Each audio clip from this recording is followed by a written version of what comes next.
MeMonster. Chapter 311. Rachel and Jin Sahuk sat in the royal palace's reception room, both in shock. The pool table and cue sticks they never got to use were still in front of them. The game had ended instantly. At this point, neither remembered how many points they were playing for.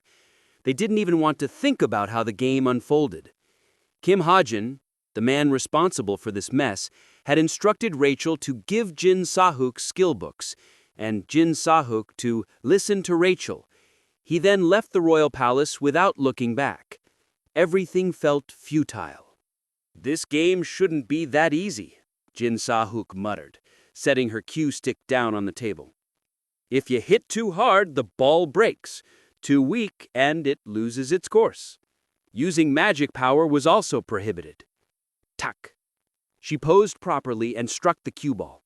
It hit the first target, bounced off the wall, and then hit the second. "I'm in good condition today. Can't believe the game ended before I even got to play. Oi, you." Jin Sahuk turned to the side, only to be startled by Rachel. She looked as if her soul had left her body. "Are you crying?" No. Kim Hajin didn't know this, but as the 3-time winner of Krevon's pool tournament, Rachel took pride in this game. With delicate and elaborate techniques from her experience dealing with spirits, Rachel had long been the reigning queen of billiards. "It doesn't matter anymore. Please follow me." Still in shock, Rachel beckoned Jin Sahuk. She planned to show Jin Sahuk the skill books as Kim Hajin instructed. "Sure." Jin Sahuk followed Rachel willingly. Rachel walked ahead and asked, "Special and basic skills?" "Right. Something useful in real life. Got anything good?" "There should be. This is the royal palace, after all." They walked down the hallway and arrived at the library, accessible only to royal family members and close associates. "Come in." Ooh. The library was large, with high ceilings. Jin Sahuk looked around in amazement. Every bookshelf was a carefully carved masterpiece. Of course, they were nothing compared to Polarian. "Why don't you look around and see if anything catches your eye?" Rachel said. Jin Sahuk did as told, slowly walking and skimming over the books. Skill books, history, magic, educational books. The library had everything. He spent some time browsing and studying various skills. In the past, he'd thought some were useless, but now they all seemed interesting. "Excuse me, Jin Sahuk-shi." Suddenly, Rachel called out.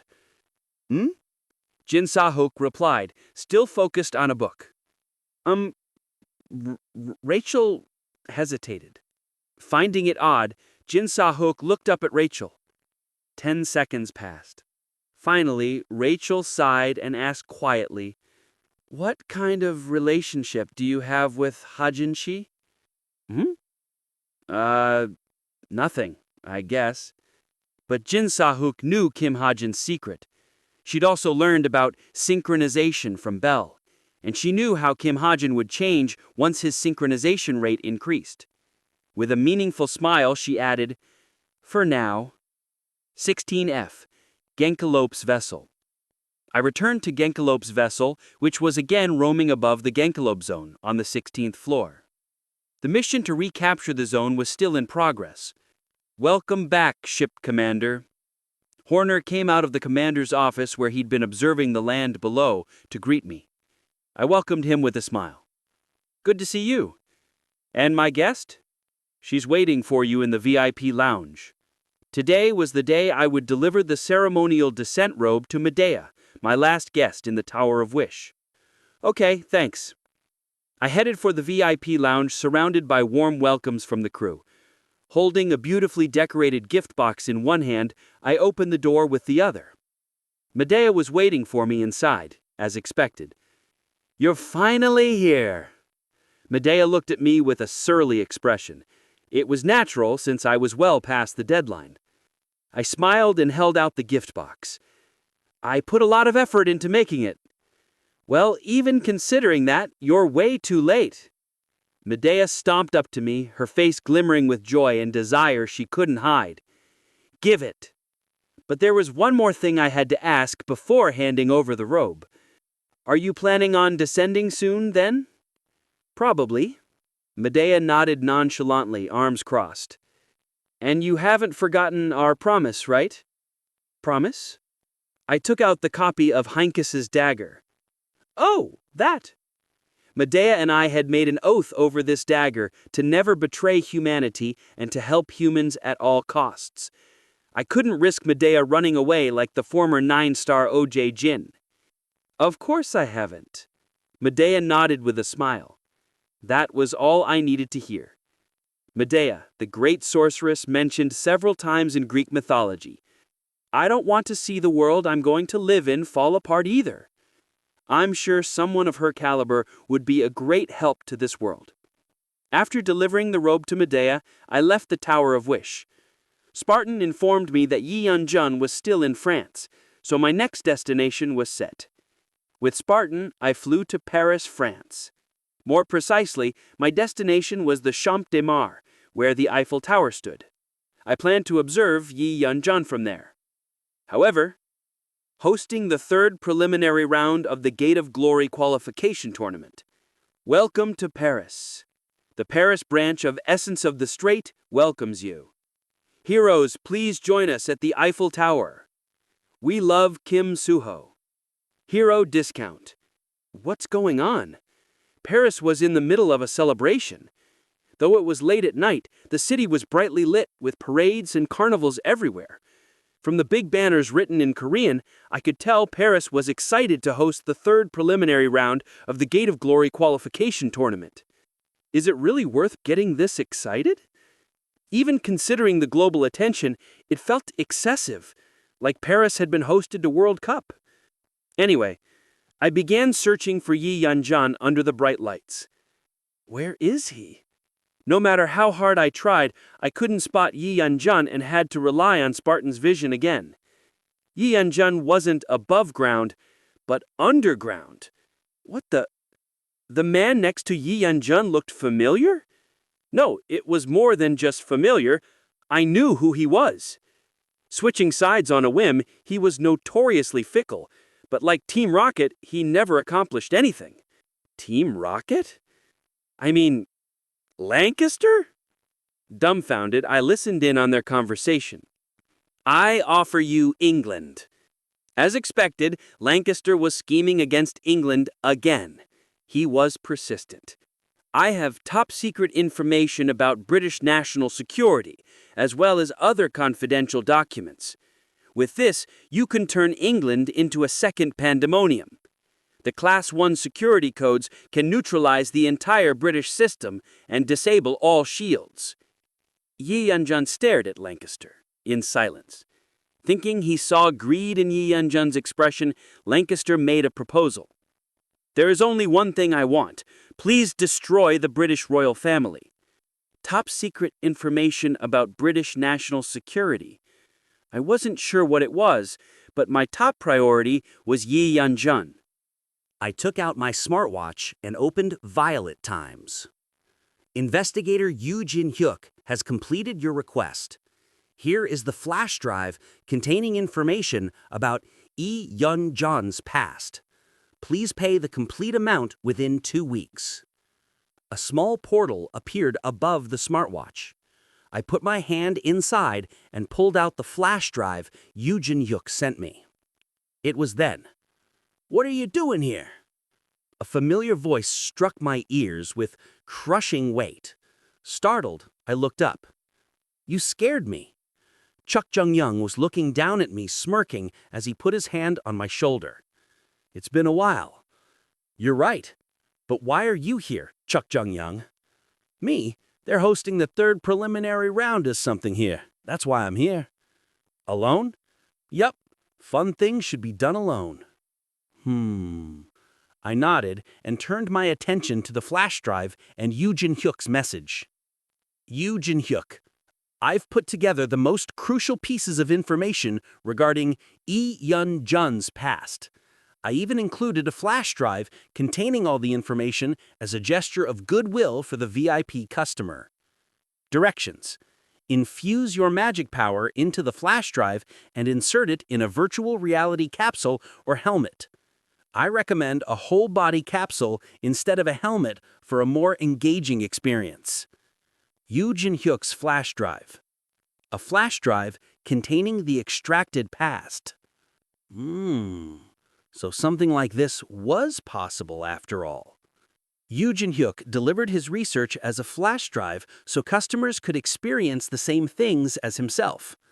Oi, what's that? Looks sort of fun.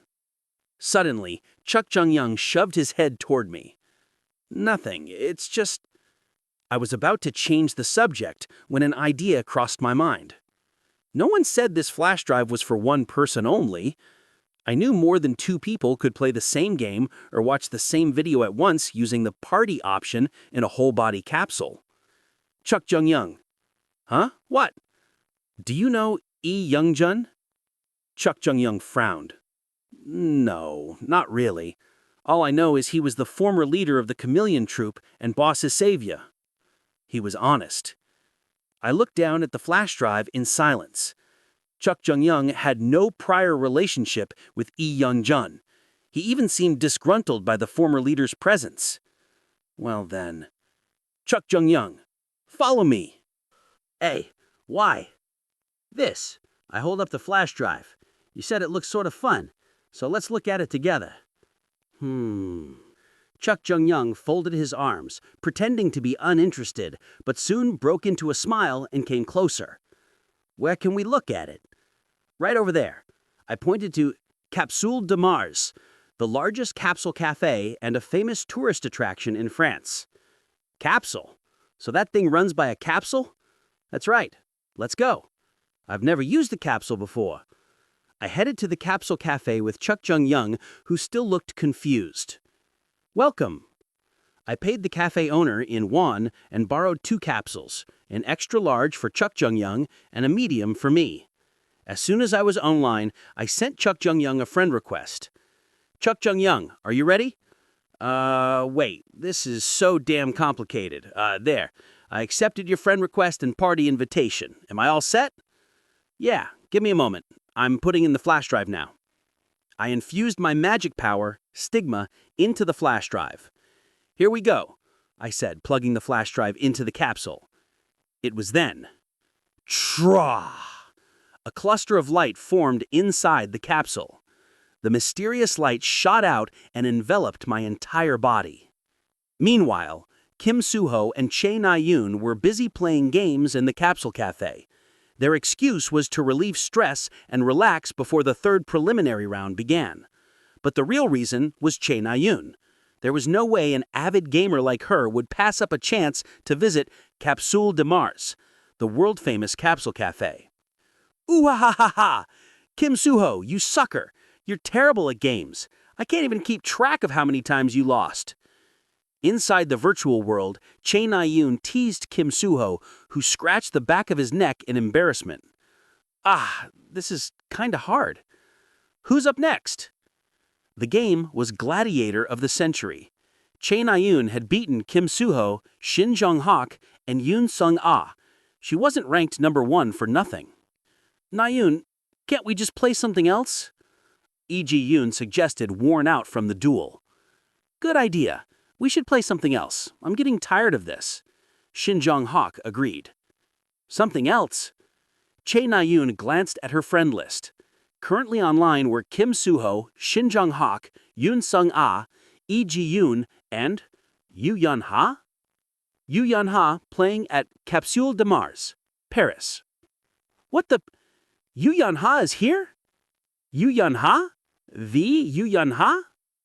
Yoon Sung-ah's hologram widened her eyes. Yeah, it says right here she's playing at Capsule de Mars. She must be here in Paris. Ani, can we include Yeon-ha and play GTA 3-on-3? Sure, anything but Gladiator. Kim Soo-ho and the others nodded. Okay then. As soon as her friend gave in, Chae Na-yoon pulled up their next game, GTA XS. Let's go! Asking party members to join. All members have entered. Accessing Grand Theft Auto XS. The game was about to start when suddenly, chua! A giant ray of light swallowed them whole. Surprised by the radiance, Che Na-yoon closed her eyes.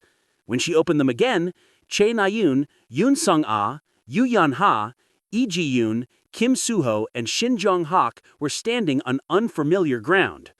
Wow, Na-yoon, what's the name of this game? It feels so real. My eyes still hurt. Lee Ji-yoon remarked. Kim Soo-ho and Yoo Yeon-ha also turned to Che Na-yoon, waiting for her answer. But Che Na-yoon couldn't say anything. Having played Grand Theft Auto XS for over 200 hours, Che Na-yoon was very confused. Where are we? This was definitely not what Grand Theft Auto XS looked like. Chapter 312. What the? Che Na-yoon looked around in awe. They were standing over a barren field at night, but neon lights and tall buildings glowed in the distance. This is some amazing technology. It feels real. Yoo Yeon-hae's remark startled Che Na-yoon. Did they go through a major update or something? No, if they did, I would have known about it. Right, but are we in a slum area? Even as Che Na-yoon tried to make sense of the situation, her comrades continued their conversation. Slum? Kim Soo-ho widened his eyes at the word. Yoon Sung-ah nodded with a smile. Of course you'd know, since you're in your 30s. Yoo Yeon-hae caught Yoon Sung-ah off guard. What? She hissed at Yoo Yeon-hae like a cat, but the younger girl simply shrugged. It's true. I mean, sure, but you don't have to point it out, Chief Officer. It was then that Che Na-yoon suddenly shouted out loud, "Pouch!" The exclamation immediately drew everyone's attention. Whew! Che Na-yoon let out a sigh of relief as she held a pouch in her hand. Yoon Sung-ah tilted her head in curiosity. Huh? What's that, Na-yoon? Oh, this is the inventory, just in the shape of a pouch.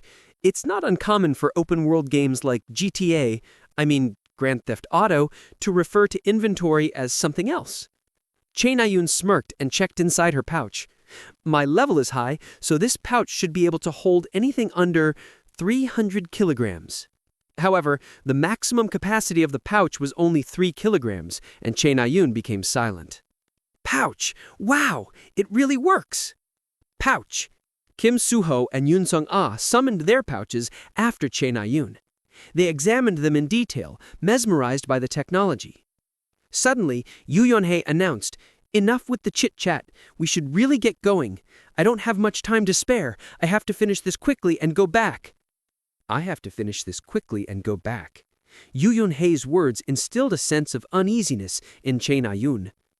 Okay, let's get moving. How do I take screenshots here? I want to upload some photos on social media. God, you should seriously take a break from social media, Lee Ji-yoon. The party began to move toward the neon city. Che Na-yoon, too, began to walk with Shin Jong-hak by her side. So when we get there, we break and destroy and fight, right? At least that's what everyone was doing on YouTube. Huh? Oh. No. Be quiet and remain calm. But isn't that what this game is about? Ugh, just leave me alone. The moment she deserted Shin Jong-hak, Yoon Sung-ah approached her. Na-yoon, how do you level up in this game? I'm having trouble controlling my magic power, and I think it's because my level is too low. Huh? Give me a sec. Log out, log out, log out, log out. Che Na-yoon muttered to herself dozens of times, but neither the logout window nor the settings page appeared before her. Damn it, I'm totally screwed, she grumbled in dismay, finally giving up. Oh, look, a sign. Kim Soo-ho, who was leading the way, was the first to discover the city's sign. Suwon, Area A. Suwon, Area A. It's just as you said, leader. This is Suwon. Really? Interesting. This map must be based on Suwon before the administrative changes, if they're still called this area Area A. The party passed the sign and entered the city. Neon lights lined the street. Under the colored lights were market stalls, pubs with outdoor tables, red lanterns, and motels. The city appeared more enigmatic up close. Gazing across the unfamiliar cityscape, Yoo Yeon-hae asked Che Na-yoon, Na-yoon, what year is this game based on? Huh? Oh, To find out, we might have to pay a visit to the PC cafe or the motel over there. How about money? How do we make money? Eh? Money? It was then. Suddenly, a group of men jumped out from the back alley. They were holding knives, baseball bats, wooden sticks, and other weapons. "Ha ha ha ha! You!" A man wearing a bandana, who seemed to be the leader, came forward and shouted, "If you value your life, hand over everything you have!" The party stared at him in silence. Then suddenly, Chain Ayun raised her arm and pointed at the thugs. She muttered, "There it is, money!" I opened my eyes. The first thing I saw was a faded ceiling. I was conscious, but still a bit hazy. Then, all of a sudden, an unbearable amount of pain engulfed the right side of my body. The source of the pain was my right arm. The pain woke me up fully, and only now did I realize what had happened to me. It was simple. First, I delivered the final robe to Medea at the Tower of Wish. Then I traveled to Paris, where I received a flash drive from UC Hyuk containing information about Lee Yeon-jun's past. Next, I went to Capsule de Mars, the largest capsule cafe in France, to check the contents of the flash drive. And then, when I plugged the flash drive infused with stigma into a capsule, the flash drive suddenly began absorbing my stigma. It all happened so quickly that I didn't have enough time to control the flow of my magic power. "You finally up?" A thick voice struck my ears. It came from Chok Jung-young. Whew. With a sigh, I examined my arm. It was bruised to the point that I couldn't recognize the symbol of stigma. I couldn't move it at all. "Oi, you okay?" "I'm okay. Where are we, by the way?" "I don't know. Some sort of shrine or church or something. But why are we here?" "Shrine? Church?" I tilted my head in confusion when suddenly a sharp pain shot through my right arm again. The movement of magic power inside stigma that I should always feel was only vague. "Log out!" I shouted, hoping to escape from the pain, but my effort was fruitless. Video information. Pause. Connection status. Other system functions also failed to load as if they had been intentionally blocked. What's going on? That's what I'd like to know. What are you doing?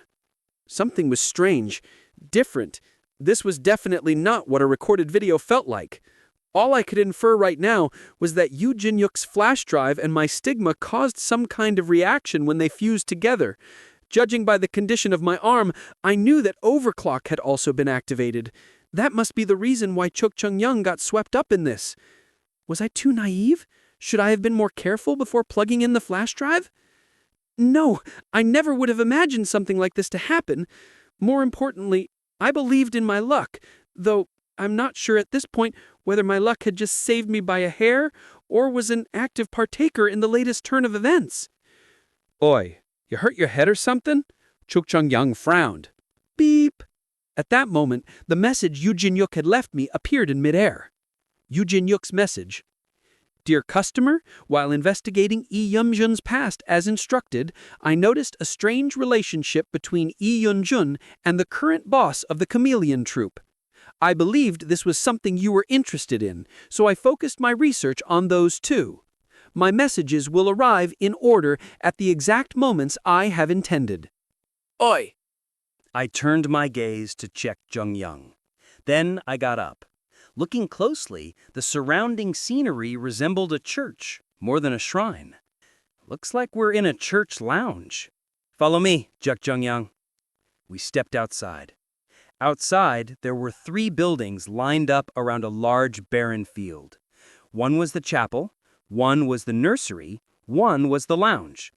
I could hear the kids laughing and talking in the nursery, even from where I was standing. "Hey, over there."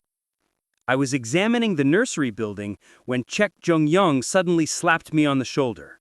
With a serious look, he pointed at the field. I turned my gaze to where he was pointing. "Ah!" A short exclamation escaped my mouth.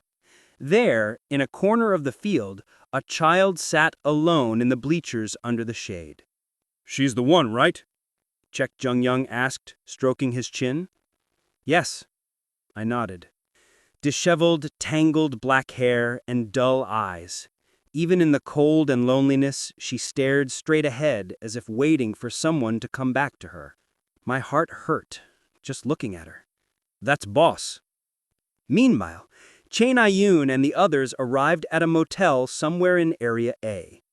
Though the room was a bit too small for 6 people, it wasn't too bad right now because Kim Soo-ho and Yoon Sung-ah had just left for a walk. There are a lot of robbers, but only in the alley. In the main street, there are shops and pubs, so it's not as bad as Pandemonium. I wouldn't say the level of difficulty is too high. Yu Yana was currently analyzing the game, looking down at the street through the motel window. Nayun, shouldn't we run around the city and receive missions, like main quests or subquests? Yi Ji-yoon asked Chae Nayun, clearly excited. Huh? Oh, yeah, sure. But the thing is... Oh, right! Suddenly, clap. Yu Yana clapped her hands. Do you think this computer works? I don't know. Try turning it on. Yu Yana started examining the dusty old computer with eyes full of curiosity.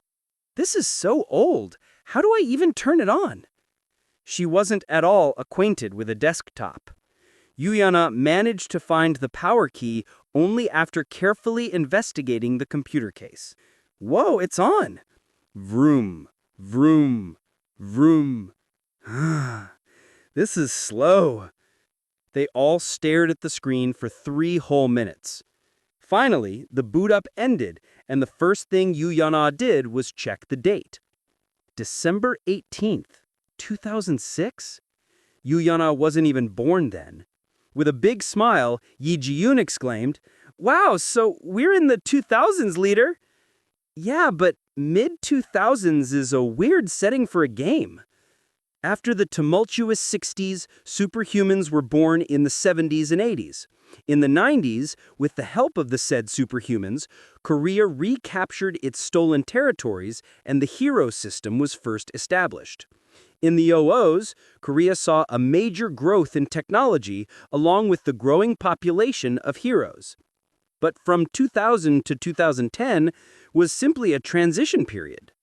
The gap between the rich and the poor widened with the rapid advancement of technology, and the number of slums increased beyond the reach of government authority. It was considered by many to be a shameful era. At least the details seem accurate. Yu Yana turned the computer off after surfing the web for a while. Then she looked around the room to see where Shin Jung-hak was. He was in the middle of training. Jung-hak, do you want to go for a walk? A walk? Yeah, we can look around the neighborhood. See what's where. We still have some money left from the robbers, so we can buy things too. Shin Jung-hak seemed reluctant, and Chae Na-yoon immediately intervened. Sounds fun! Go, go! Chae Na-yoon pulled Shin Jung-hak towards Yu Yana. She was clearly acting strange, but thankfully the pair left without saying much. Now she and Yi Ji-yoon were the only ones left in the room. Chae Na-yoon looked at Yi Ji-yoon, and Yi Ji-yoon looked at Chae Na-yoon with her round eyes. Chae Na-yoon sighed. She fell onto the bed, her hands over her head. Na-yoon? I think I need to get some sleep. Why don't you go outside and play? Yi Ji-yoon nodded, but instead of leaving, she sat in front of the motel's computer. She had never seen this type of operating system before, but was skilled enough to quickly get the hang of it. Just like that, 3 hours passed. Yi Ji-yoon pulled her head away from the computer screen and stretched. At that precise moment, Yu Yana and Shin Jung-hak returned to the room. They were carrying a dagger, a spear, a sword, and other types of weapons. Here, this is for you, Na-yoon, a weapon. Chae Na-yoon received the sword without putting up a fight. It was an item named Typical Iron Sword. Kick! At that moment, the door opened again, and Kim Soo-ho and Yoon Sung-ah entered the room. With a beaming smile, the pair handed out snacks and other food to the rest of the team. They spent some time chewing gum and eating snacks. 15 minutes later, Yu Yana, who was chewing on dried squid legs, pretending they didn't suit her taste, finally asked, "By the way, Na-yoon, how do you log out of this game? Log out. The word surprised Chenayun, and Yuyana asked again, What's wrong? Uh, what? I said, how do you log out of this game? Chenayun glanced at her friends. Everyone was looking at her. I don't know. Now, how did I do it before? Yuyana frowned. Stop with the jokes and teach me how to get out of this thing. It's already been 4 hours. I have to attend an event soon. Really? 4 hours already? Time sure flies. Yuyana glared at Chenayun. Chenayun shuddered in fear. So what? How do I sign out? Nayun? That's... Say it. Chenayun closed her mouth, and Yuyana scowled at her friend. Kim Soo-ho, Shin Jung-hak, Yi Ji-yoon, and Yoon Sung-ah, they were all focused on her. That's... Her heart was racing. Her breathing became heavy, and cold sweat trickled down her back. Her head was spinning, and she was beginning to feel dizzy. There was only one way out of this. Gulp. Chenayun swallowed her saliva and, goong, smashed her head on the floor. Sorry, I have no idea where we are. I don't know how to log out of this thing. A cry of despair filled the motel room. Nameless nursery. She's doing nothing, Chek Jung-young noted. You're right. Are you sure she's boss? I am sure. And then for a while we stared at the girl in silence. 3 minutes later, Chek Jung-young leered at me. So you're here to spy on young boss? No, I'm here to investigate Yi Yun-jun. Yi Yun-jun? Yeah. He doesn't seem to like me for some reason. Really? But I didn't expect this to happen. Chek Jung-young stroked his chin. So what you're saying is that flash drive and your magic power responded to each other and a whole new world was created? It's not a whole new world. It's just a fully manifested virtual reality based on the data of the past. But you've got most of it. So how do we get out of here? That we'll have to see. I stared at Boss. Right now, Boss was waiting for someone. Yoo Jin-hyuk probably wanted me to see only the most important events, so I believed that if I continued to watch Boss closely, then I would eventually reach the truth. But what if we spend so much time in here that everyone outside ends up dead? Chok Jung-young asked, slightly worried. Don't worry, we're inside a virtual reality, so the concept of time only applies to our brains. What the heck does that mean? It means that the flow of time is different here. It's okay to stay here for a long time. I could infer this based on the difference of the consciousness between me and Spartan. Though I couldn't pin down the exact ratio, I was sure that time in here passed a lot quicker than time in the real world. I'll kill you if you're lying. Sure. At that moment, we saw a luxury sedan enter the field. Boss responded to the headlights. She stood up with a faint smile across her face. Hide. We hid ourselves as best as we could. Surrounded by the darkness of the night, the sedan smoothly glided across the field. Soon the back doors opened and a man and a woman got off the vehicle. Boss slowly walked up to them, visibly nervous. It was then that I received Yoo Jin-hyuk's message. Incoming message. The man and the woman are the girl's parents. The man was the first to discover Boss. He stopped in front of the girl and frowned. I told you not to come outside. I already knew this part of her past. It was in my original settings. Why are you here? Despite her father's cold demeanor, Boss smiled weakly. She seemed happy just to see him. Boss took something out of her pocket. It was a bracelet made of flowers and shadows. She probably made it herself. However, her father suddenly clenched his fist and, kicked the bracelet. That bastard. I grabbed Chok Jung-young's wrist and tried to calm him. Shh, it's all just a virtual reality anyway. At that moment, her mother came forward. She looked down at Boss with eyes full of disdain and clicked her tongue. "You are really a cursed child.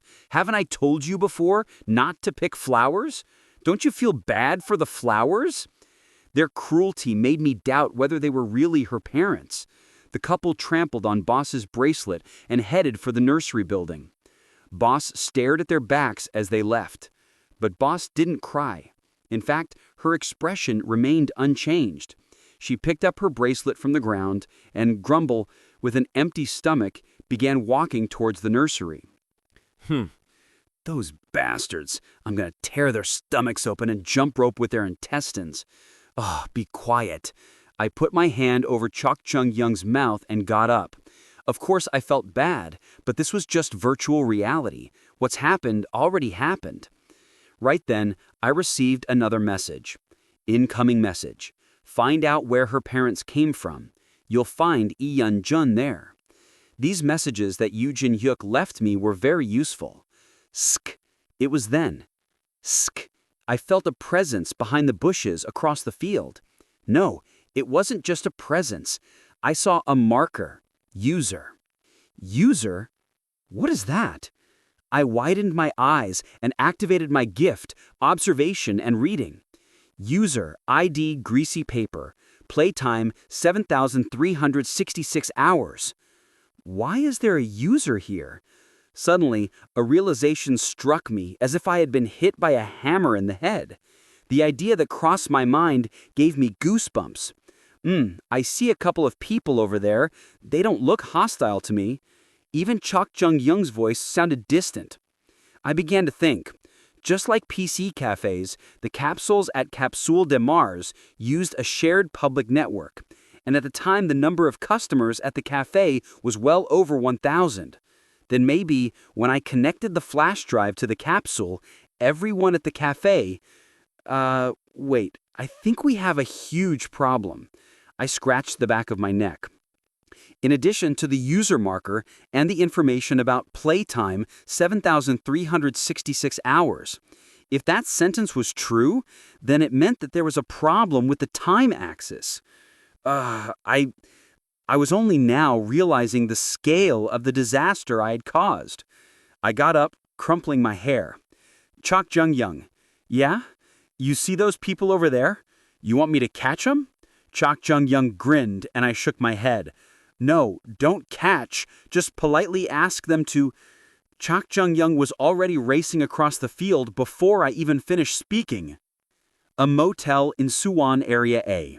It was early in the morning, the sky glowing in dim blue. Soon the sun would rise, yet the atmosphere inside the motel was still dreary. I have to leave. Yeon Yuna was scratching at the wall in agony, while Yoon Sung Ah and Kim Soo Ho were sighing at the thought of the third preliminary round that was to begin 3 days later. Shin Jung Hak was consoling Chae Na-yeon. Chae Na-yeon couldn't face her friends. She still wasn't sure what caused the situation, but it was her who pushed them to play this game. Chae Na-yeon let out another sigh, and suddenly her gaze drifted to Yoo Ji-yeon, who was still in front of the computer. Ji-yeon, did you find anything? Oh, no, I'm just looking at blogs and stuff. Ah, yeah? Blog. So, she's just killing time. As she heaved another sigh, Chae Na-yeon suddenly remembered something. An electric shock shot through her body, and she widened her eyes. Blog. A long time ago, the words that her precious person had said to her, they still lingered in her heart. I'm going to take lots of pictures of you and your brother and post them on my blog. She could hear that voice clearly. Ah! Chae Na-yeon jumped to her feet and ran to Yoo Ji-yeon. Show me.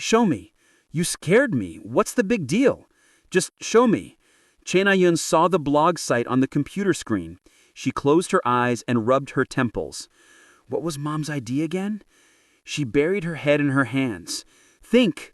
Ah! Bellflower! Huh? What's Bellflower? It's an ID. Quick, search Bellflower. Yi Ji-yeon tilted her head in confusion, but did as she was told. There was only one user with the nickname Bellflower. Yi Ji-yeon clicked on the link to her blog without a moment's hesitation. Ugh! Right then, Chaenayun's heart stopped. So did Yijion's. This is... A streak of tears trickled down Chaenayun's cheek, and a sad smile spread across her lips. They're alive! What's wrong? Chaenayun, Yijian. The rest of the party began to gather around the computer as well. The first to come was Shin Jong-hak, then Kim Soo-ho, Yun Sung-ah, and lastly Yeon Yona. All of them fell silent when they saw what was on the computer screen. Their reaction was inevitable. Bellflower, currently online. Blog of Eternal Happiness. I write about my son. Bellflower's blog, it was full of photos of young Chae Jun-yun. Ugh!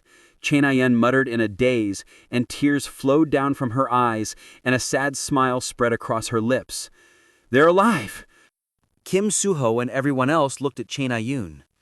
Shin Jung-hak stretched his arm out towards Chaenayun, but Yu Yen-ha stopped him. My mom, and my brother too. Yeah. Yun Sung-ah, who was standing next to Chaenayun, pulled her junior into her arms. Chaenayun stared at the photo of her mom and her brother smiling together, her head resting on Yun Sung-ah's shoulder. Hey, Ji-yun, does this have a live chat feature? Oh, yeah. Wait a sec. But their peace did not last long. Chwack! Silver wires danced quietly just outside the motel windows. The wires shattered the windows in a swift motion and spread throughout the room. What the?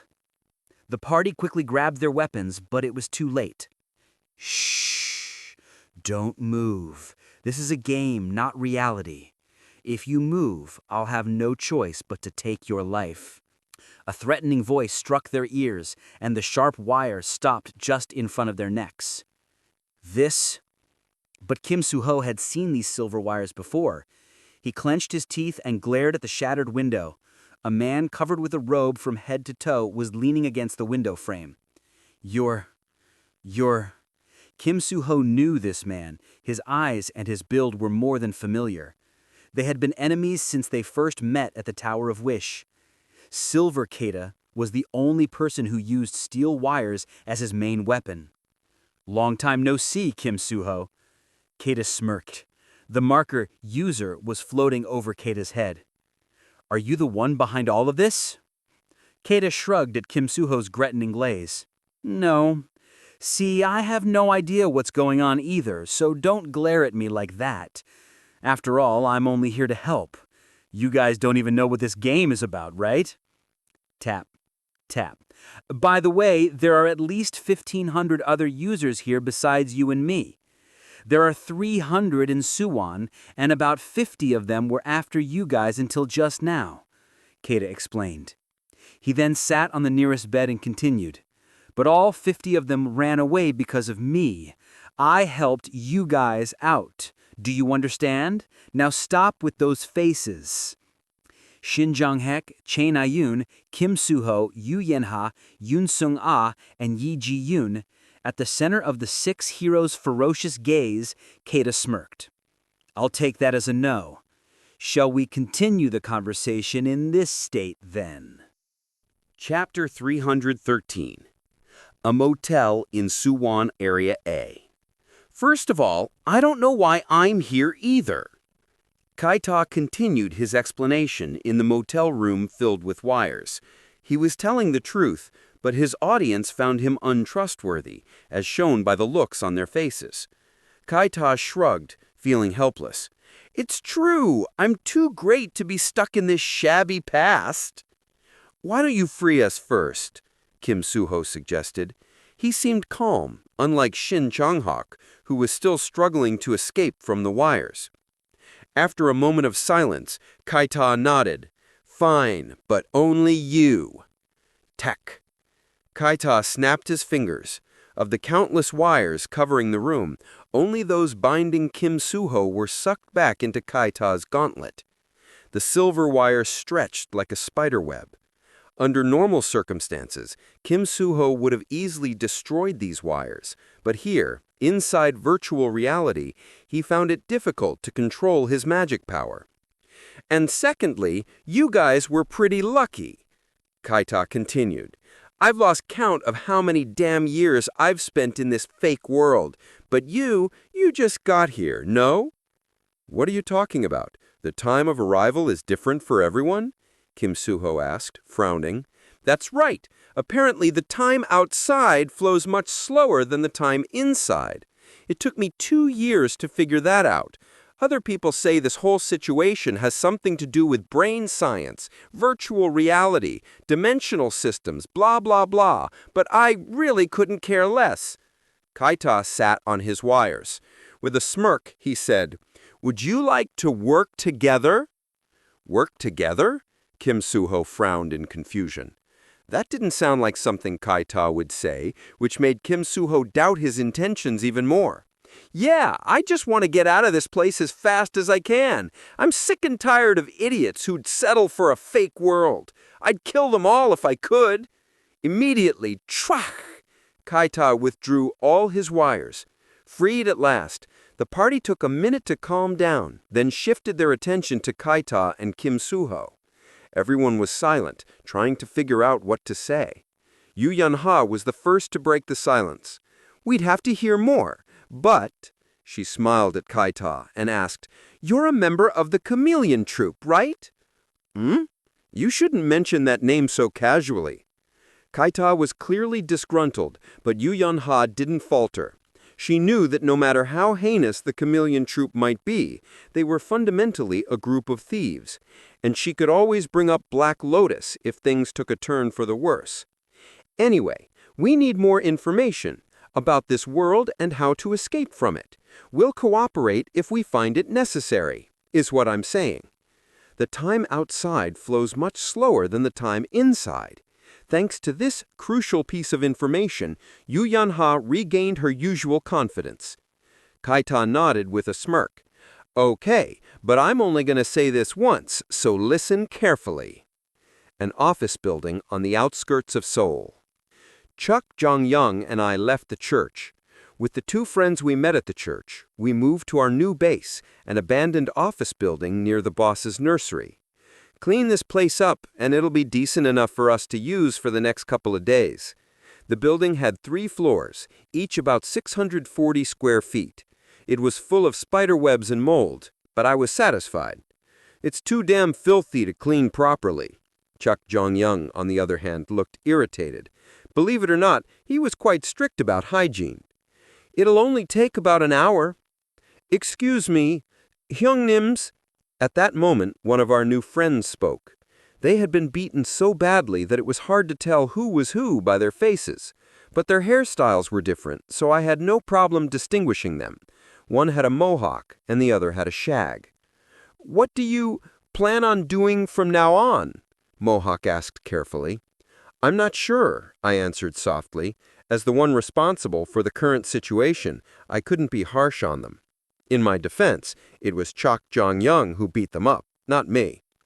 "What have you 2 been doing up until now?" "We were just trying to survive. Our base is GTA." "Base? GTA?" "Yes." I couldn't understand what they were saying. Chuck Jong-young and I frowned at the same time. Fortunately, our friends were quick-witted. "Oh, your base refers to the game you were playing when you first got dragged into this world. Our base is Grand Theft Auto." "Oh. Could you explain from the top, from the very beginning?" "Ah, of course. So, about 300 days ago... Wait, is it 300? Anyway, we were playing a game at a capsule cafe in Paris. They had been playing Grand Theft Auto XS at Capsule de Mars when they suddenly received a system message, 'You have been disconnected from the game. Live.' Immediately, they lost consciousness, and when they opened their eyes again, they were here, Korea, in the 2000s. They soon found out that a game-like feature called privilege existed in this world. However, users' privileges depended solely on the genre of their base games, and their base was GTA, the worst possible game. The privileges of the GTA-based users are stealing, mugging, things like that. The reason we chased after that sedan was to rob them." The 2 friends were honest. "I see. So that's our story, and what are your bases?" Uh? Oh, we're... After a moment of hesitation, I shook my head. Mohawk just told me that his base game had reduced his physical abilities and gave him certain talents called privileges, but there was nothing different about the way Chok Jong-young moved half an hour ago. He was a little slower than usual, but by no means weaker. I think we don't have a base. We weren't playing any games at the time, so our base must be reality, so to speak. In other words, we came into this world without any limitations and with full physical strength within the limits of the capsule. Wow! Oh, but the fact that new players are coming must mean that this is an actual game that's being hosted somewhere. No, you're probably wrong about that. I shook my head. It was also because of me that each user had a different time of arrival. When I plugged the flash drive into the capsule, my stigma must have spread out from me. So those who were around me arrived at a similar time frame as me, and those far away probably traveled further back in time.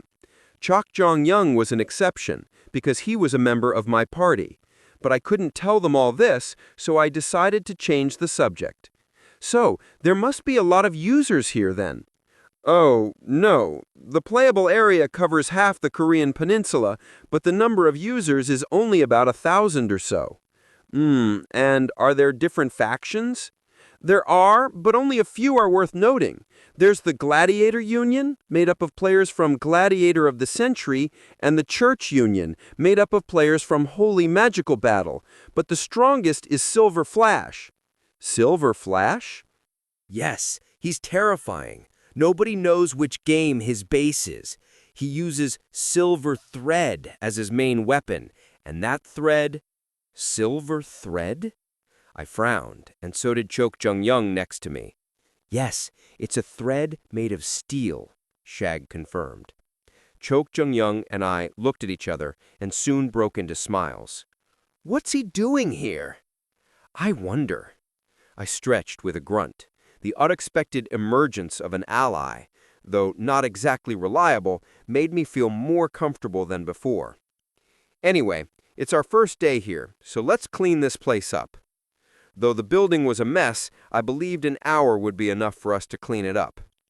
Right then, Chok Jong-young turned his gaze to my right arm and asked, "Can you do it with just one arm? One is more than enough." "And we're not going to do anything about boss?" Chok Jong-young's voice was filled with worry and sympathy. With a bitter smile, I held up a broom and a dustpan. "We have no choice, at least for now. We'll be extra nice to her when we return." We spent the next 2 hours cleaning the office. It was definitely hard not being able to use one arm, but thanks to the help of our friends, we finished quickly. "I appreciate your help." "No problem, and like we said, you can talk comfortably around us." In the meantime, Shag and Mohawk that become our loyal supporters. They seem to have realized instinctively, or through Chok Jong-young, that their chances of survival would be better with us. "Then, could you go outside and get us something to eat? Maybe a pot and a burner, too. I'm a bit hungry." "Of course! We're on it!" Just like that, the two friends left, and I looked outside the window. It was already dinner time, and the burning glow of the sunset poured in through the window. It was then that Chok Jong-young asked me, "So, do you know how to get out of here?" I nodded with a smile and said, "I do." "How?" "It's simple." The way to log out was surprisingly simple. The moment I got dragged into the virtual world, the co-author sent me a message. I just discovered it a bit late because I was unconscious when I first received it. According to the co-author, "This is a message from the co-author to you whom I assume will be very confused. This is a side arc, a phase in which we take a closer look at Boss's past. Therefore, the logout feature will be reinstated once you observe at least one of the events that Yoo Jin-hyuk has prepared for you. Try your best to witness the events." And the very first event was to take place today. I read over Yoo Jin-hyuk's message I just received. Yoo Jin-hyuk's message: "Tonight at 9 p.m., track down the parents of the girl. After we witness the relationship between Lee Yeon-jun and Boss, we'll be able to return to the outside world. The event that Yujin Hook wants me to see, once I witness it, this world would cease to exist. Of course, there was a possibility that something could go wrong if the users intervened, but that was unlikely. I even had Chok Jong-young by my side, after all. Their relationship. Yes, it's 5 o'clock now, so we'll just have to wait 4 more hours. Yeah? Chok Jong-young nodded nonchalantly and slumped down on the floor next to me. Kong! Even the simple act of sitting down was loud for a giant like him. Slouched on the floor together, we looked up at the sunset outside the window. Soon, Mohawk and Shag returned with food and a burner. Later that day, we were chasing Boss's parents as instructed by Yujin Hyuk. Their expensive sedan drove smoothly across the highway, and we ran after it. Mohawk and Shag followed us on a motorcycle. Look, they're stopping. An hour flew by. Boss's parents arrived at a building in Seoul. They drove down to the underground parking lot, and Chok Jong-young frowned. Do we need to follow them down there? No, let's not take a risk and watch them from here. But I can't see them from here. I can. What good is that for me? Shh! I calmed Chok Jong-young down and opened my eyes wide. Master sharpshooter seemed to work in this world, and I could see through the walls of the building. Boss's parents parked their car and took the elevator to the top floor. Ding! The elevator door opened, and there was a man in a robe in the penthouse where they arrived. I recognized this man right away. I'd seen him many times before. It was Yujin Hyuk. Boss's parents approached Yujin Hyuk with a big smile. "We're back, Elder." They bowed to Yujin Hyuk, calling him Elder. But at the next moment, Yujin Hyuk, without even a simple greeting, said something very cruel to them. "Blah blah, blah blah." The parents froze in shock. But they soon regained their composure and nodded as if they had heard him say this before, as if they had been preparing for this day to come. I clenched my fists and my teeth. My heart started racing. Soon I received another message, Yujin Hyuk's message. At first, the girl's parents were faithful devotees and benevolent philanthropists. They tried to understand their daughter's dark powers, but Yujin Hyuk brainwashed them. His lies and schemes led the couple to believe that their daughter's powers were, in fact, a curse. He ruined her family. And today, Yujin Hyuk ordered the couple to kill their daughter. Yujin Hyuk realized the huge potential of the girl and planned all this just to win her trust. The couple will now try to murder their daughter, and you'll soon witness the consequences of their actions. Now, please watch until the end. Nothing is impossible. Yujin Hyuk, investigator. A cruel story like this wasn't in my original setting. "We'll get rid of her today," the couple answered, and I swallowed a sigh. The breath traveled down my throat and mingled with rage. I disheveled my hair with trembling hands. "Chok Jong-young." "What?" Chok Jong-young responded nonchalantly. With my eyes still fixed on the building, I announced, "Looks like we might have to kill someone."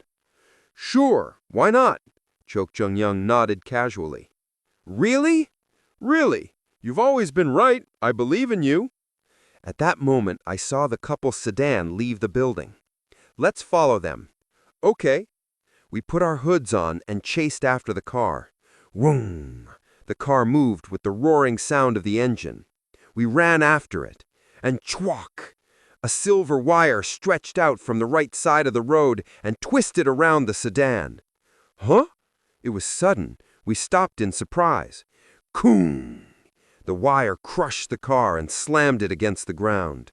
Quang! The vehicle, thrown upside down on the ground, exploded. After the devastating car accident, silence filled the air. I might have thought this was what actually happened in the past if it weren't for what happened next. Suddenly, a man fell from the sky. What's he doing?" Chok Jong-young chuckled in disbelief. The chameleon troops, seat of silver, Kaita, gracefully landed on the destroyed car. With a smile, he withdrew his wire. Then he leaned into the car seat and started whispering. Oi! It was then that Chuck Jung-young's thunderous cry rang out. Startled, Kaita turned to us and widened his eyes. In a daze, he muttered, Chuck Jung-young, and you too, Black? Because he called me Black, I knew this Kaita was from the present era. Yup, it's me. What are you doing here? However, as Chuck Jung-young approached Kaita, Kwang! A magic power explosion occurred at Yeon-jun's building, the one we had just left. This magic power wasn't pure, but made up of multiple magic powers. The sudden explosion caused Chuck Jung-young and me to look back in surprise. Chapter 314. After 3 years of rigorous research, Kaita discovered the way to escape from this virtual reality, a perfect reproduction of Korea's past. The solution was complicated yet simple. He had to destroy the core at the center of this world. The core could be a person, a location, or an object, but Kaita knew for certain it was a person, thanks to his base game, Isekai Dating Simulator. Kaita's privilege was a set of eyes that could identify the importance and level of difficulty of people in this world. Because his base game was set in an Isekai world, his initial physical abilities were also better than most people. Using his privilege, Kaita found someone he believed to be the core of this world. His importance was incalculable, and his level of difficulty was near impossible. Everything about him screamed that he was the core. But he was also someone Kaita knew in the present era, someone he had lived with for a long time, someone Kaita regarded as his savior, Lee Yan-jun. Kaita hesitated. Even in a virtual world, he couldn't bring himself to murder his own savior. Another reason for his hesitation was that Lee Yan-jun was too strong for Kaita to handle alone. So he decided to watch Lee Yan-jun from afar while diligently training his powers. He began to feel betrayed.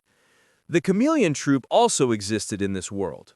They were a group of vicious criminals who used violence to get what they wanted. Their cruelty was something Kaita understood well, having grown up surrounded by blood, violence, and death. But what Kaita couldn't understand was the way Lee Yan-jun treated Boss. Lee Yan-jun destroyed Boss's family just because he wanted her for himself. He sought to control Boss's life. Seeing Lee Yan-jun carry out such a terrifying and heinous scheme as if it were nothing made Kaita wonder if Boss was really his only victim. He had always thought that his meeting with Lee Yan-jun was fate, but maybe their encounter had also been prearranged. He recalled when he was 11 years old. Someone had forcibly injected a drug into his veins. He still remembered the rush he felt while high and killing people. His life changed that day. Was that really just a matter of luck? Kaita pondered for 3 years. Maybe this world was fabricated.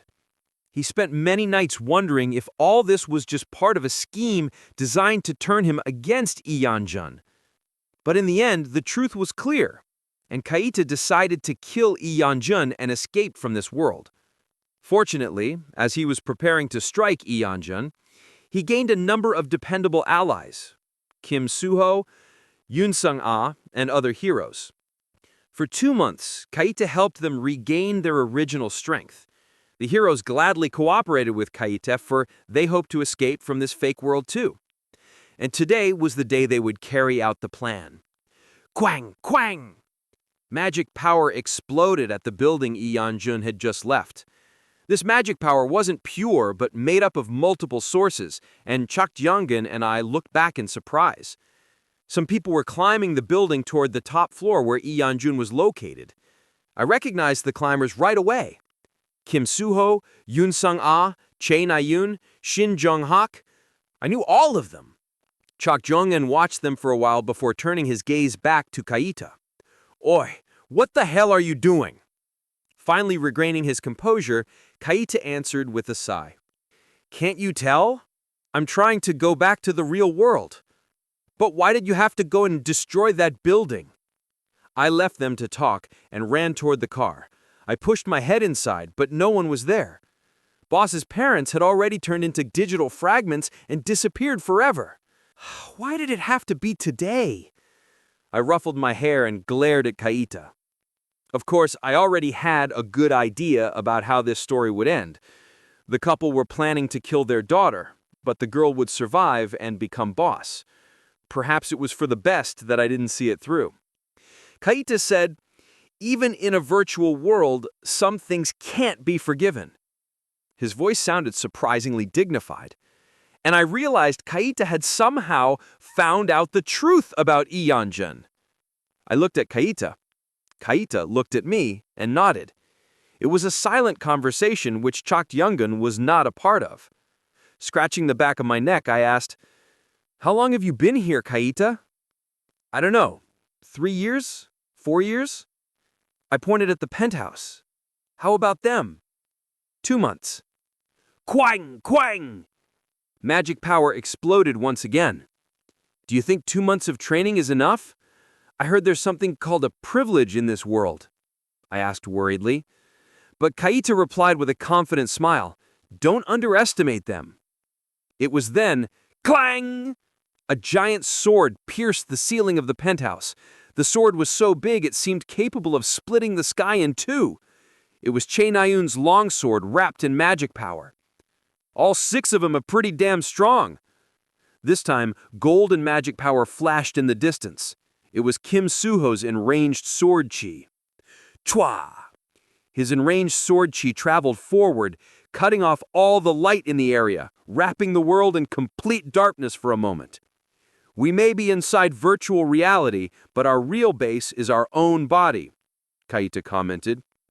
It was then that Shin Jong-hak's black flames rose into the air. Kim Suho slices everything, but Shin Jong-hak destroys and burns. The fire engulfed the building, swallowing it whole. It was a terrifying scene. 2 months! It took them only 2 months to achieve that, when it took me over a year to regain my original strength? Clang! This time, clear lightning blossomed like a flower. It was Yun Sung-ah's white flowers, a graceful technique she used to incapacitate her opponents. Shin Jong-hak, Che Na-yun, Yun Sung-ah, Kim Suho, these 4 were among the strongest characters in this novel. Maybe even Iyanjun wouldn't be able to last long against all 4 of them. Amazing. It didn't look like they needed any help. I stood in place and watched them move. It was then, "System alert! The execution of an event was interrupted. An error has occurred. We'll test the system to identify and fix the problem. If no solution is found, your session will be terminated by force. Running diagnostics." Several system alerts popped up. "Young Nims, what happened here?" "Wah! It's coming down! It's coming down!" Mohawk and Shag finally arrived at the scene. They trembled in fear at the clash of magic power unfolding before their eyes. It was past midnight, and the night sky was dyed deep blue. Mohawk, Shag, Chok Youngun, and I returned to our office. I sent Kaita back to Kim Suho and the others, hoping he could serve as a messenger between us when necessary. "Aren't you all hungry? Let's eat." I started cooking with one arm using the ingredients that Mohawk and Shag brought earlier. I chopped the ingredients into small pieces with a knife, threw them into a pan with some seasoning, and began to stir. Meanwhile, Cheok Jong-gyung gathered Shag and Mohawk. "Is anyone bothering you?" "Pardon?" "You just tell me if anyone's bothering you. I'll crush them for you." "Oh, thank you." Tsk. Even with just one arm, it took me only 10 minutes to cook. "It's all done. Let's eat." "Oh, thank you. Wow, look at all this." After preparing beef steak, stir-fried pork, and other delicacies, I leaned against the window frame. Looking up at the moon in the sky, my thoughts drifted to Yi Yan-jun. Today, Kim Suho and the others killed Yi Yan-jun. His death was much too insipid for the notorious founder of the Chameleon Troupe, or maybe not. The combined forces of Che Na-yun, Kim Suho, Shin Jong-hak and Yun Sung-ah, only Orden and Chae-ju Chol could counter them. Yeon-jon's death, however, was just fictional. He was still alive in the outside world, scheming like a snake beside Boss. Boss still didn't know it was him who ruined her life. Kung kung. Suddenly, I heard a sound from below. Kung kung. Somebody was sniffing. I looked down and froze. There was a little girl. She was scruffy and skinny, as if she hadn't eaten for a long time. Perhaps she was looking for her parents, who would never come home again. Did she come all this way just to find her parents? I looked at the girl and sighed. This world was fictional. Nothing I do here would matter in the future. But in my hands was a plate of leftover food, and I jumped to the ground below. Hello. I spoke carefully. The girl flinched and took a step back. Dark magic power began to rise out of her. It was a powerful but dangerous power she couldn't control yet. It's okay. This is for you to eat. I wanted to calm her down, but the more I spoke, the further she got away from me. Young Boss was different from adult Boss, who was always so full of confidence. If I went any closer, the girl would run away and never come back. So, I set the plate down on the ground and left a note beside it that said, "Come back any time if you're hungry." Then I returned to the office. Mohawk and Shag saw me and shouted out loud, "Wow, this stuff is amazing, boss! Wow, we love you, boss!" They were calling me boss now. I smiled at them, then leaned against the window and looked below. Kung. Yu Bio was sniffing the food on the plate. I knew for a fact that smell was very hard to resist. Kung, gulp. She continued to sniff for a while, then took a quick look around and snatched the food from the plate. Num num num num. The way she hid behind the bushes and stuffed her face made her seem more like a small animal than a human. It was heartbreaking to see her like that. The pain was strangely enormous. My heart ached for her. Was I feeling sympathy? Was sympathy supposed to be this heart-throbbing? Suddenly, I wanted to see Boss. The 6 years I spent with her were now overlapping with the little girl before my eyes. I let out a sigh, then a chuckle. If this feeling is truly what I think it is, then what should I do from now on? Nothing is stranger than falling in love with a character I created. Tring! Suddenly, I heard a notification sound. System alert. Unable to resolve the error, rewind feature has been disabled due to an unknown reason. The interrupted event will be played as a video. Logout feature has been reinstated. A rectangular hologram screen appeared before me. In it, the events of the original past were playing. Quack! The parents who had to kill their child, the child who had no choice but to kill her own parents to survive. Painful cries and the sound of blood spurting rang out. I clenched my teeth as I watched Boss's past. It was much more horrifying than I had imagined. I tried my best to suppress my anger. Question mark? It was then that I felt a certain gaze. I looked down and discovered Yu Bion looking at me. She held an empty plate in her hands. It appeared she wanted to return it to me. I smiled and whispered, "Tell me if you're still hungry. I'll give you more." Question mark? However, at that moment, Yu Bio trembled, put the plate down on the ground, and began to run away from me. I watched her go, then checked the system. 247 hours and 30 minutes left until logout. 247 hours and 30 minutes left.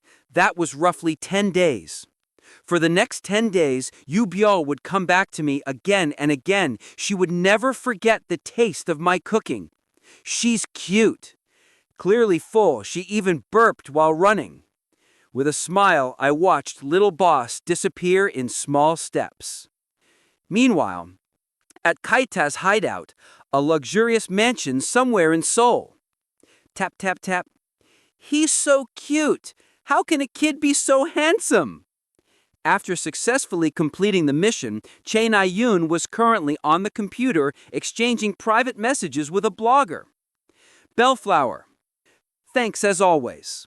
Their exchange had been going on for 2 months. It was a conversation between Che Na-yoon and her mother, Bellflower. I can totally tell he's going to be a great hero in the future. Bellflower. Ah, how did you know? My son has a gift. I can tell by his face. He just looks special. Bellflower. Wow, interesting. I really hope he becomes as great a hero as you said. Che Na-yoon's eyes filled with tears as she typed. So is Jin Yoon going to Agent Military Academy soon? Bellflower. No. He's talented, but I want him to attend a regular school until he's at least 11. I see. Che Na-yoon stopped typing. Unfortunately, Che Na-yoon didn't exist in this world. With a small sigh, she resumed typing.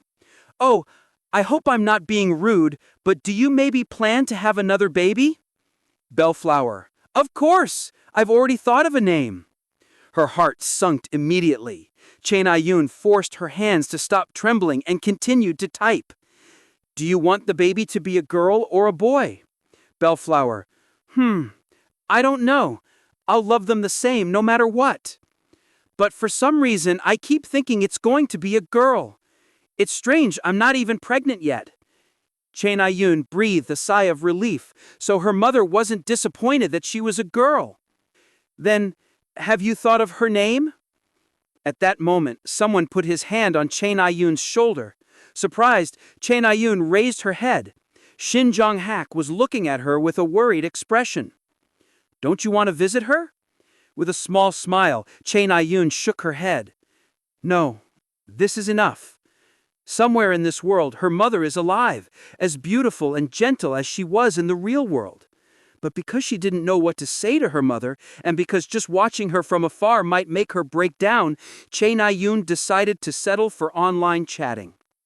How about you? Don't you have anyone you want to see? I don't. Puh, liar! It's true. Something like virtual reality can't create the person I admire. His tone sounded sincere. Just like he said, Shin Myung-cho did not exist in this world. He wasn't someone a mere virtual world could replicate. Yeah? Che Na-yoon nodded. At that moment, she received a reply from Bellflower. Bellflower. Name. I do have a name for a girl, but I wonder if it's okay for me to tell you this. Oh, you don't have to if you're uncomfortable. Bellflower. No, it's fine. I'll tell you because you're special, Jajung Girl Nim. If I have a girl... Che Na-yoon swallowed. The computer screen glowed blue. Heavy tension filled the atmosphere. And... tearing! With a cheerful sound, Bellflower's reply came, and Shin Jong-hak's lips curved into a soft smile as he read the message. Bellflower. Na-yoon. It means true beauty. Isn't it pretty? Chapter 315. Blauflower. Na-yoon. It means true beauty. Isn't it pretty? Che Na-yoon let out a deep sigh. Bitterness welled up from the bottom of her heart. True beauty. She didn't think it suited her, an empty shell who had lost everything. Yes, it's pretty. Che Na-yoon wanted to end the conversation. Blauflower, I want my child to be beautiful just the way she is. But Blauflower's messages continued. Just looking at the messages stung Che Na-yoon's heart, but she couldn't bring herself to look away. She pushed her hair back and grumbled. How is that beautiful? That's just not knowing when to give up. Blauflower, you're right. To me, true beauty isn't weak or feeble, but strong and tenacious. At that moment, Che Na-yoon's fingers paused. Blauflower, being hurt, regretting and grieving, but also accepting that pain and sadness as a part of her. Blauflower, accepting herself and standing up on her 2 feet as a person. Her mother's voice, the same one she remembered from years ago, seemed to flow into her ears through the messages. Blauflower, that's what Na-yoon means to me. I'm heading out. Shin Jong-hak read the mood and quietly left. Chain Ayun wiped her tears glistening around her eyes and typed, "I'll remember that." She knew she was in a fake world, but she decided to believe anyway. She decided to remember the meaning of her name and hold on to it. Always. Of course, that didn't mean her outlook on life would change overnight. Her memories of Kim Hajin, Chae Jin-yoon's death, Chae Ju-chol's sins, it was hard to accept them all. She would likely repeat her doubts and justifications, but she would also keep thinking about the meaning of the name she learned today. And eventually, one day, before her death, it might truly change her. "I have something to attend to, thank you." Blauflower. "Oh, okay, let's talk later." Chae Ayun ended the conversation and turned off her computer. Yu Yun-ha then appeared at the perfect moment. "You're done chatting?" "Yeah." Chae Ayun stood up with a short reply. Yu Yun-ha was startled when she saw Chae Ayun's face, then smiled brightly. "Looks like you received a good piece of advice." No, it's nothing like that." Chae Ayun shook her head and went out to the living room with Yu Yun-ha. Her comrades were gathered inside the large penthouse living room, surrounded by walls of glass. "Why can't we log out? You lied to us, didn't you?"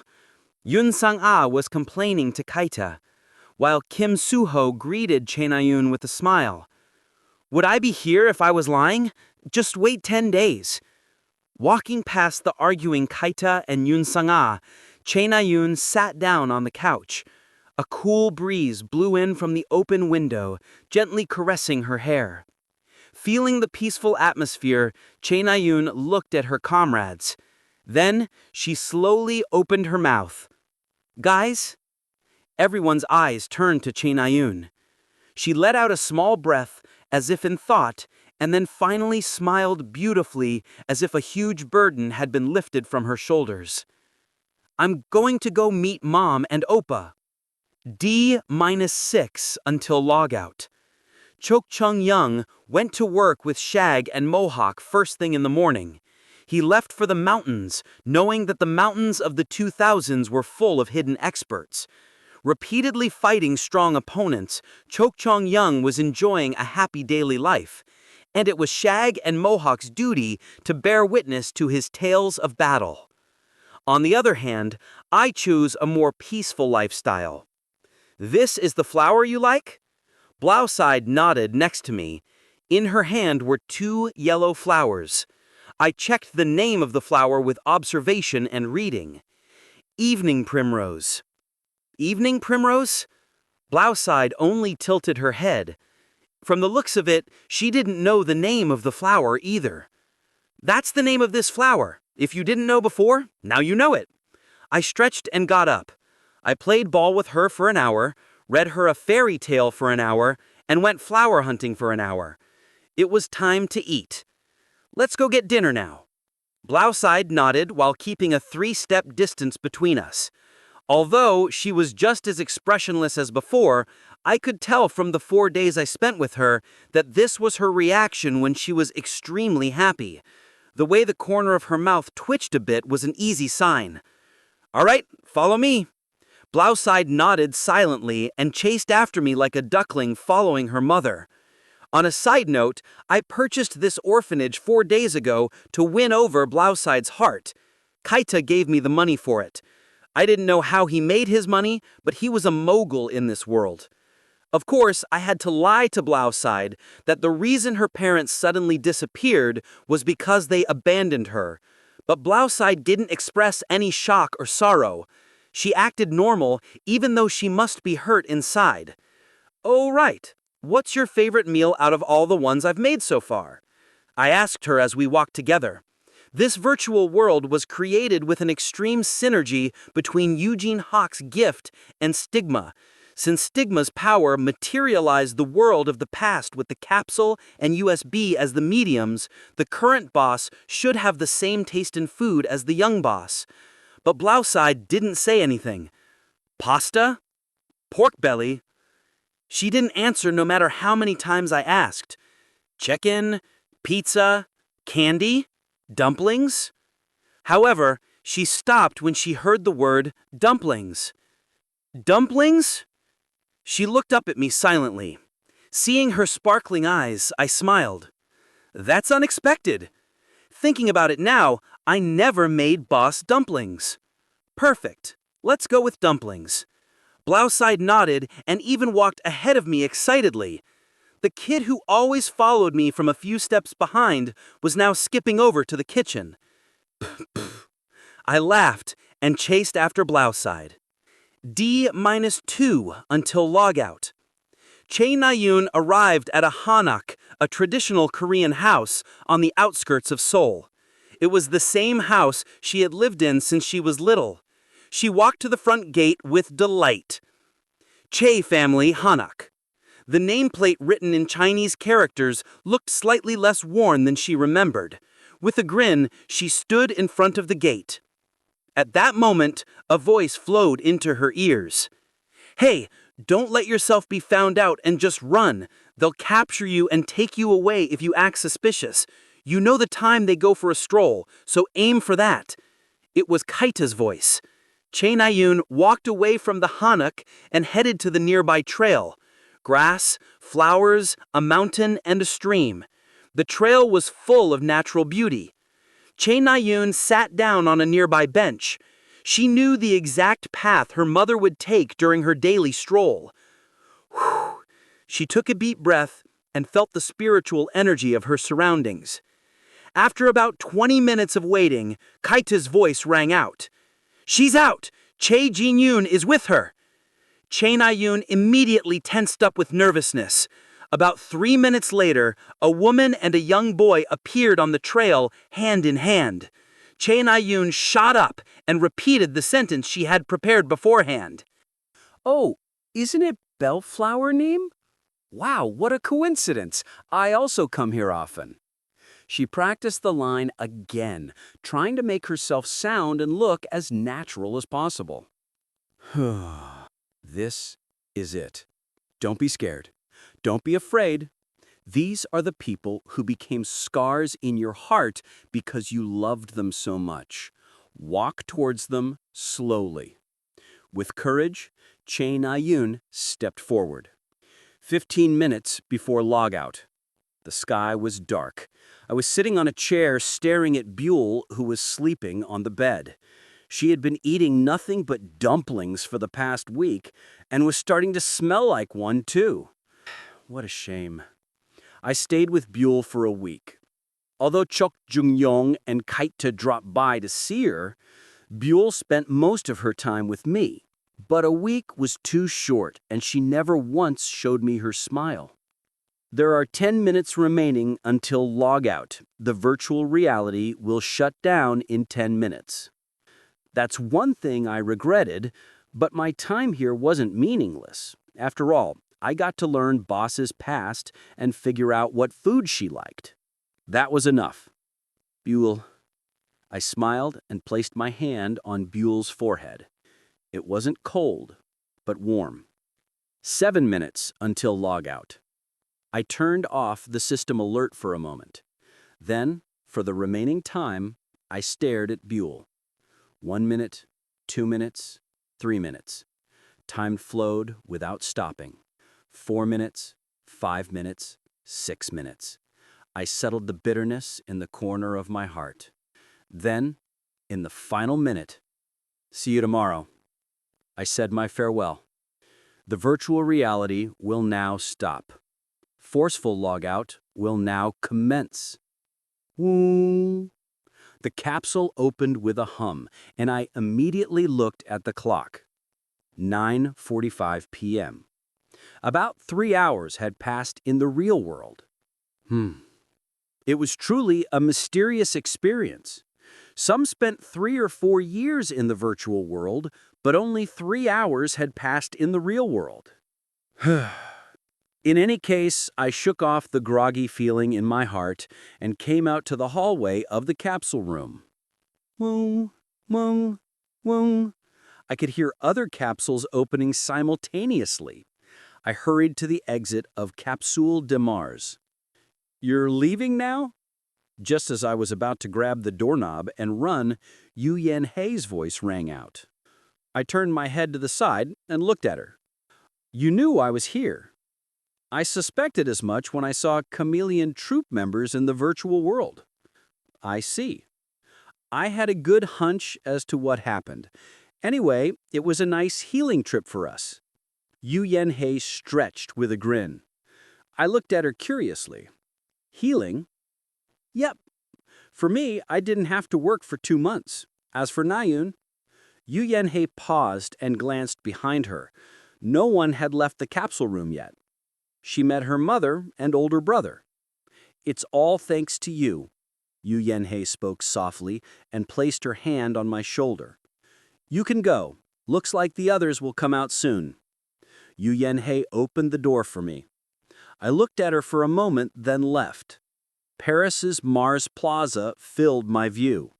The festival in Paris wasn't over, but there was only one thing I wanted to do right now. I turned on my smartwatch and called Boss. "What's up?" Boss picked up immediately. I calmed my heart before speaking. "Boss, are you also in Paris?" "I am." "Then wait for me. I'll be right there." Now? What?" I hung up, then located Boss with Spartan.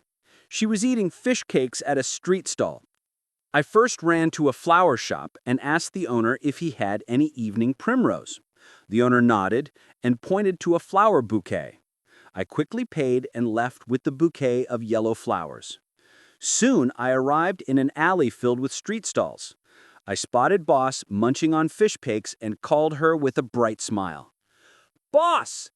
She turned back and tilted her head curiously. "What is so suddenly?" I walked towards her and handed her the bouquet. Boss's eyes widened and a question mark seemed to pop up above her head. "What is this?" "A present." I shoved the bouquet into her arms. Boss furrowed her brows, then nodded and looked at the flowers. "Oh." In that moment, her shoulders trembled faintly. I stared at her and muttered, "They're called evening primrose. It's a beautiful name, right?" Boss looked up at me. Flustered, she blinked her eyes repeatedly. Looking at her, my body moved on its own. I pulled her into my embrace. Our robes touched, and Boss's forehead reached my chest. The flow of time slowed down, as if bullet time had activated on its own. Boss stood frozen like a statue. I buried my face on her shoulder and whispered quietly, "I wanted to see you." France, Paris. The third round of the selections for the Gate of Glory proceeded without any problems. A total of 1,000 people would be selected. Once the fourth and final round ended, 200 people would be chosen among the 1,000 to enter the Demon Realm Gate. "Farewell is soon," Bell murmured on top of the Eiffel Tower. "Yeah," Jin Se-yuk replied, floating in the air next to him. "Don't let your personal feelings cloud your judgment. Don't hesitate. Don't miss the opportunity." This time Jin Se-yuk didn't reply to Bell. Normally she would say something like, "I'll kill you before you even have the chance to revive." But now that the end was truly in front of her, she felt somewhat bitter and sad. "Convince Rumi for me too." But Bell was calm and composed, just as he's always been. He had no hesitation and no regrets. "Good, then I'll see you next week." Tuk, tuk. Bell tapped Jin Se-yuk's shoulders a couple of times before turning into a gaseous state and disappearing. The top of the Eiffel Tower turned silent. Left alone, Jin Se-yuk let out a deep sigh. Soon, Baal will descend from the Demon Realm Gate. She will be able to return to Akatrina. Wasn't that the ending she wanted? So where is this bitterness coming from? Unable to figure out the answer, Jin Se-yuk created a portal and left Paris. Thank you for listening. If you enjoyed this story, don't forget to subscribe, comment, and like the video. Have a suggestion? Let me know in the comments.